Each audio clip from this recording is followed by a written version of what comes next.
नमस्कार। आकाशवाणी से प्रस्तुत है समाचार संध्या।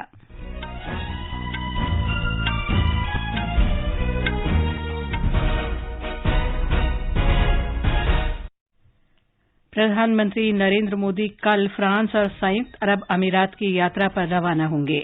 वे पेरिस में बेस्टिल डे परेड में मुख्य अतिथि होंगे। विदेश मंत्री डॉक्टर एस जयशंकर ने आसियान के महासचिव डॉक्टर काव किम हॉन के साथ बैठक की। उन्होंने वित्त, साइबर और समुद्री क्षेत्रों में भारत आसियान वार्ता का सुझाव दिया। केंद्र सरकार ने आपदा प्रबंधन के लिए 22 राज्यों को 7,500 करोड़ रुपए से अधिक की राशि जारी की। मौसम विभाग ने पश्चिम बंगाल और सिक्किम में कल के लिए रेड अलर्ट जारी किया। दिल्ली में यमुना नदी का जलस्तर खतरे के निशान पार कर जाने से ऑरेंज अलर्ट जारी। और क्रिकेट में भारत और वेस्टइंडीज के बीच 2 टेस्ट मैचों की श्रृंखला का पहला मैच डोमिनिका में जारी। समाचार संध्या के साथ मैं लवली निगम। प्रधानमंत्री नरेंद्र मोदी कल से 15 जुलाई तक फ्रांस और संयुक्त अरब अमीरात की राजकीय यात्रा पर रहेंगे। यात्रा के पहले चरण में वो फ्रांस के राष्ट्रपति इमैनुअल मैक्रों के निमंत्रण पर पेरिस जाएंगे। श्री मोदी शुक्रवार को बेस्टिल डे परेड के मुख्य अतिथि होंगे। भारत की तीनों सेनाओं की एक टुकड़ी भी परेड में हिस्सा लेगी। विदेश सचिव विनय क्वात्रा ने आज नई दिल्ली में बताया कि प्रधानमंत्री कल फ्रांस के प्रधानमंत्री एलिजाबेथ बोर्न और फ्रांसीसी सीनेट के अध्यक्ष जेरार्ड लार्चर से मुलाकात करेंगे। After Prime Minister reaches in Paris midday tomorrow, his first interaction would be with the Prime Minister of France during the remainder of day tomorrow, as also with the President of the French Senate, Mr. Gérard Larcher, on the same day. In the evening tomorrow, Prime Minister has an introduction scheduled with the Indian community. विदेश सचिव ने बताया कि प्रधानमंत्री शुक्रवार को राष्ट्रपति Macron के साथ प्रतिनिधिमंडल स्तर की वार्ता करेंगे। हमारे संवाददाता ने बताया है कि इस वर्ष भारत फ्रांस कूटनीतिक साझेदारी की 25वीं वर्षगांठ है। प्रधानमंत्री की यात्रा कूटनीतिक, सांस्कृतिक, वैज्ञानिक, शैक्षणिक और आर्थिक सहयोग जैसे विभिन्न क्षेत्रों में भविष्य के लिए साझेदारी की रूपरेखा तैयार करने का अवसर प्रदान करेगी। यात्रा के दूसरे चरण में प्रधानमंत्री 15 जुलाई को अबुधाबी जाएंगे। वे संयुक्त अरब अमीरात के राष्ट्रपति शेख मोहम्मद बिन जायद अल नहयान के साथ बातचीत करेंगे। विदेश मंत्री डॉक्टर एस जयशंकर इंडोनेशिया और थाईलैंड की यात्रा के पहले चरण में आज इंडोनेशिया की राजधानी जकार्ता पहुंचे। डॉक्टर जयशंकर ने आज आसियान महासचिव डॉक्टर काव किम हॉन के साथ बैठक की। उन्होंने भारत आसियान की व्यापक कूटनीतिक भागीदारी के विकास पर चर्चा की। विदेश मंत्री ने वित्त, साइबर और समुद्री क्षेत्रों में भारत आसियान संवाद का सुझाव दिया। उन्होंने ऊर्जा, आपदा प्रबंधन और स्वास्थ्य तथा कल्याण के क्षेत्र में चल रहे कार्यों पर भी बातचीत की। विदेश मंत्री ने कहा कि आसियान संबंधों ने हिंद प्रशांत की परिकल्पना के मार्ग को प्रशस्त किया है। डॉक्टर जयशंकर ने आज वियतनाम, मलेशिया और इंडोनेशिया के विदेश मंत्रियों के साथ भी बैठकें की। कल डॉक्टर जयशंकर आसियान भारत पूर्वी एशिया शिखर सम्मेलन और आसियान क्षेत्रीय मंच में विदेश मंत्रियों की बैठक में भाग लेंगे। विदेश राज्य मंत्री वी मुरलीधरन सीरिया की 2 दिन की आधिकारिक यात्रा पर आज दमिश्क पहुंचे। अगस्त 2016 के बाद से मंत्रालय स्तर पर भारत की ओर से सीरिया की यह पहली यात्रा है। यात्रा के दौरान श्री मुरलीधरन के सीरियाई नेतृत्व से मिलने और व्यापक चर्चा करने की संभावना है। वाणिज्य और उद्योग मंत्री पीयूष गोयल ने आज लंदन में यूरोपीय मुक्त व्यापार संघ EFTA के प्रतिनिधिमंडल के साथ बात की। इस बैठक का उद्देश्य भारत और EFTA के बीच एक निष्पक्ष, पारस्परिक रूप से लाभप्रद और व्यापक व्यापार समझौता करना है। छठा भारत अरब सहभागिता सम्मेलन आज नई दिल्ली में आयोजित किया गया। विदेश मंत्रालय में पासपोर्ट, वीजा और प्रवासी भारतीय मामलों के सचिव डॉक्टर औसाफ सईद ने बताया कि भारत के पश्चिम एशियाई देशों के साथ मजबूत संबंध हैं और ये क्षेत्र भारत का सबसे बड़ा व्यापारिक भागीदार है। उन्होंने कहा कि पिछले वित्त वर्ष में संयुक्त अरब अमीरात भारत का तीसरा और सऊदी अरब चौथा सबसे बड़ा व्यापारिक भागीदार था। ये समाचार आकाशवाणी से प्रसारित किए जा रहे हैं। ताज़ा समाचार जानने के लिए आप हमारे Twitter handle @AIR News Hindi को फॉलो कर सकते हैं। केंद्र ने आपदा से निपटने के लिए 22 राज्यों के लिए 7,532 करोड़ रुपए जारी किए हैं। वित्त मंत्रालय के व्यय विभाग ने गृह मंत्रालय की सिफारिशों पर राज्य आपदा प्रबंधन कोष के लिए ये राशि जारी की है। एक रिपोर्ट। हिमाचल प्रदेश को 180 करोड़ रुपए, उत्तराखंड को 413 करोड़, पंजाब को 218 करोड़, हरियाणा को 216 करोड़, उत्तर प्रदेश को 812 करोड़ रुपए और आंध्र प्रदेश को 493 करोड़ रुपए दिए गए हैं। असम को 340 करोड़ रुपए, महाराष्ट्र को 1420 करोड़ और मणिपुर को 18 करोड़ से ज्यादा रुपए मिलेंगे। देश भर में मूसलाधार बारिश को देखते हुए केंद्र ने दिशा निर्देशों में छूट दी है और राज्यों को त्वरित मदद के रूप में ये राशि जारी की है। अनुपम की रिपोर्ट के साथ समाचार कक्ष से मैं कनकलता। हिमाचल प्रदेश में आज 5वें दिन भी रुक रुक कर बारिश जारी रही। तेज बारिश और बाढ़ से प्रभावित इलाकों में राहत और बचाव कार्य युद्ध स्तर पर किया जा रहा है। ब्यौरा हमारे संवाददाता से। हिमाचल के कुल्लू से अब तक 25,000 पर्यटकों को सुरक्षित निकाला जा चुका है, जबकि लाहौल स्पीति जिले के सीसू में फंसे 52 स्कूली बच्चों को भी मनाली पहुंचाया गया है। मुख्यमंत्री सुखविंदर सिंह सुक्खू लगातार भारी बारिश से हुए नुकसान का जायजा ले रहे हैं और आज उन्होंने सीसू, चंद्रताल व लोसर इलाकों का हवाई सर्वेक्षण किया। मुख्यमंत्री ने कहा कि चंद्रताल क्षेत्र में स्थिति चुनौतीपूर्ण है, लेकिन राज्य सरकार वहां विभिन्न कैंपों में मौजूद सभी 293 लोगों की सुरक्षा सुनिश्चित कर रही है। उन्होंने कहा कि अटल टनल वाहनों के आवागमन के लिए खुली है। रितेश कपूर, आकाशवाणी समाचार, शिमला।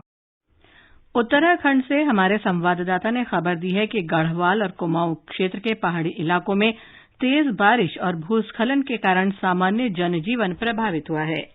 प्रदेश में भारी बारिश और भूस्खलन के चलते अवरुद्ध लगभग 200 सड़कों को खोलने का काम युद्ध स्तर पर जारी है। देहरादून, हरिद्वार सहित राज्य के मैदानी इलाकों में आज भी कई जगह जल भराव की स्थिति बनी रही। मुख्यमंत्री पुष्कर सिंह धामी ने जल भराव से प्रभावित क्षेत्रों में हुए नुकसान का आकलन करने के निर्देश दिए हैं। उन्होंने कहा कि वे 24 घंटे राज्य आपदा नियंत्रण कक्ष से सड़क मार्गों और बारिश की स्थिति की जानकारी ले रहे हैं। इस बीच उत्तराखंड सरकार ने हिमाचल प्रदेश सहित राज्य के विभिन्न स्थानों में फंसे लोगों के लिए हेल्पलाइन नंबर 9411112780 जारी किया है। संजीव सुंदरियाल, आकाशवाणी समाचार, देहरादून।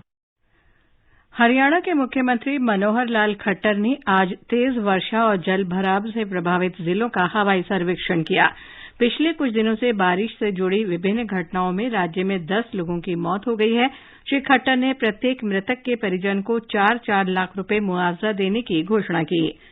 दिल्ली के मुख्यमंत्री अरविंद केजरीवाल ने कहा है कि राष्ट्रीय राजधानी में वर्षा और हिमाचल प्रदेश तथा हरियाणा से पानी छोड़े जाने के बाद यमुना नदी का जलस्तर 207.71 मीटर पर पहुंच गया। उन्होंने कहा कि यह अब तक का सबसे अधिक जलस्तर है। श्री केजरीवाल ने कहा कि इस संबंध में गृह मंत्री अमित शाह को पत्र लिखा गया है। उन्होंने निचले इलाकों में रहने वाले लोगों से घर खाली करने का अनुरोध किया। मौसम विभाग ने पूर्वोत्तर भारत और सिक्किम में कल अत्यधिक वर्षा का अनुमान व्यक्त किया है। विभाग ने कहा है कि अगले 2 दिन में उत्तराखंड, उत्तर प्रदेश और पश्चिमी मध्य प्रदेश में भी तेज से बहुत तेज वर्षा की संभावना है। अगले 4 दिन के दौरान पूर्वी राजस्थान और 15 तथा 16 जुलाई को हिमाचल प्रदेश के विभिन्न स्थानों पर तेज वर्षा होने की संभावना है। विभाग ने पश्चिमोत्तर भारत में वर्षा में कमी का अनुमान व्यक्त किया है। अगले 2 दिन में अरुणाचल प्रदेश और पश्चिम बंगाल के तराई क्षेत्र तथा सिक्किम में भी अलग अलग स्थानों पर अत्यधिक वर्षा की संभावना है। मौसम विभाग ने पश्चिम बंगाल और सिक्किम में कल के लिए रेड अलर्ट जारी किया है। ये समाचार हमारी वेबसाइट newsonair.com/hindi और हमारे mobile app news on AIR पर भी उपलब्ध हैं। राष्ट्रपति द्रौपदी मुर्मू कल से मध्य प्रदेश और राजस्थान के 3 दिवसीय दौरे पर रहेंगी। राष्ट्रपति कल मध्य प्रदेश के ग्वालियर में अटल बिहारी वाजपेयी भारतीय सूचना प्रौद्योगिकी और प्रबंधन संस्थान के 4थे दीक्षांत समारोह में भाग लेंगी। राष्ट्रपति मुर्मू जयपुर में शुक्रवार को राजस्थान विधानसभा के सदस्यों को संबोधित करेंगी। केंद्रीय सहकारिता मंत्री अमित शाह ने कहा है कि राष्ट्रीय कृषि और ग्रामीण विकास बैंक नाबार्ड ग्रामीण बैंकिंग को सुलभ बनाकर ग्रामीण क्षेत्रों में विकास और समृद्धि सुनिश्चित कर रहा है। आज शाम नई दिल्ली में नाबार्ड के 42वें स्थापना दिवस समारोह को संबोधित करते हुए श्री शाह ने ये बात कही। स्थापना दिन किसी भी संस्था के लिए अपने अचीवमेंट्स की यादों को एंजॉय करने का दिन और इसके साथ साथ स्थापना दिन अगले साल के हमारे लक्ष्यों को तय करने का, अगले साल के हमारे संकल्पों को तय करने का भी एक दिन होता है। जहां तक नाबार्ड के अचीवमेंट की मैं बात करूं तो 65% ग्रामीण जनसंख्या जिस देश में हो उस देश की कल्पना नाबार्ड के बगैर की ही नहीं जा सकती। श्री शाह ने कहा कि नाबार्ड के माध्यम से अब तक 8 लाख करोड़ रुपए ग्रामीण अर्थव्यवस्था में मजबूती लाने के लिए खर्च किए गए हैं। पश्चिम बंगाल में त्रिस्तरीय पंचायत चुनाव में तृणमूल कांग्रेस सभी क्षेत्रों में आगे चल रही है। भारतीय जनता पार्टी दूसरे स्थान पर है। ताजा नतीजों के अनुसार तृणमूल कांग्रेस ने ग्राम पंचायत में 34,694 सीटें, पंचायत समिति में 6,335 सीटें और जिला परिषद में 635 सीटें जीती हैं। भाजपा को ग्राम पंचायत में 9,656 सीटें, पंचायत समिति में 976 और जिला परिषद में 21 सीटें मिली हैं। औद्योगिक उत्पादन सूचकांक इस वर्ष मई में बढ़कर 5.2% हो गया। अप्रैल में ये 4.2% था।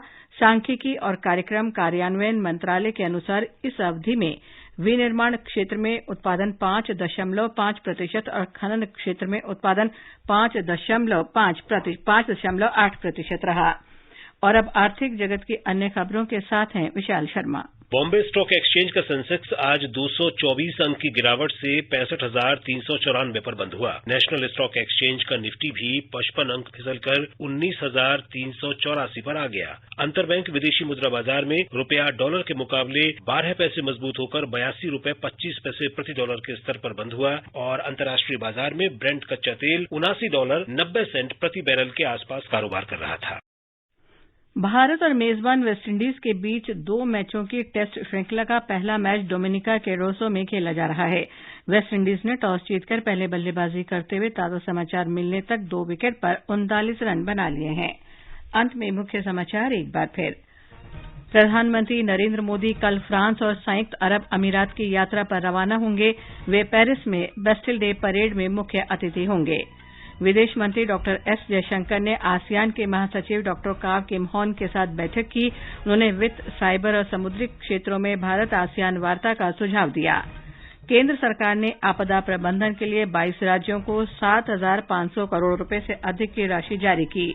मौसम विभाग ने पश्चिम बंगाल और सिक्किम में कल के लिए रेड अलर्ट जारी किया। दिल्ली में यमुना नदी का जलस्तर खतरे के निशान को पार कर जाने से ऑरेंज अलर्ट जारी। और क्रिकेट में भारत और वेस्टइंडीज के बीच 2 टेस्ट मैचों की श्रृंखला का पहला मैच डोमिनिका में जारी। इसके साथ ही समाचार संध्या का ये अंक समाप्त हुआ। नमस्कार।